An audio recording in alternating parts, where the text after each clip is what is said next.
ఒక చిన్న గ్రామంలో బాబూ మరియు చిన్ని అనే ఇద్దరు మంచి స్నేహితులు ఉండేవారు. వారు ప్రతిరోజూ కలిసి పాఠశాలకు వెళతారు, మాట్లాడుకుంటూ నవ్వుతూ. పాఠశాలలో విద్యార్థులు పరీక్ష కోసం సిద్ధమవుతున్నారు.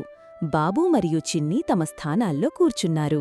పరీక్ష ప్రారంభానికి ముందు చిన్ని తన పెన్సిల్ మర్చిపోయినట్టు గుర్తిస్తాడు. అతను ఆందోళనతో చూస్తాడు. బాబూ తన పెన్సిల్ను 2 భాగాలుగా విరిచి ఒక భాగాన్ని చిన్నికి ఇస్తాడు. చిన్ని ఆనందంగా నవ్వి బాబును కృతజ్ఞతతో చూస్తాడు. ఇద్దరూ పరీక్షను ప్రారంభిస్తారు. పరీక్షలు ముగిశాయి. పిల్లలంతా తమ టిఫిన్ బాక్సులను తీసుకుని భోజనం చేయడానికి సిద్ధమయ్యారు.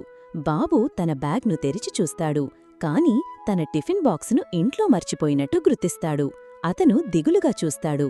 చిన్ని తన టిఫిన్ బాక్సును తెరిచి తన ఆహారాన్ని బాబుతో పంచుకుంటాడు.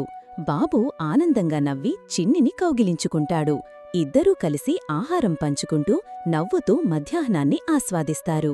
ఈ సంఘటన తరువాత వారు అర్థం చేసుకున్నారు, స్నేహమనేది కలసి పంచుకోవడమే.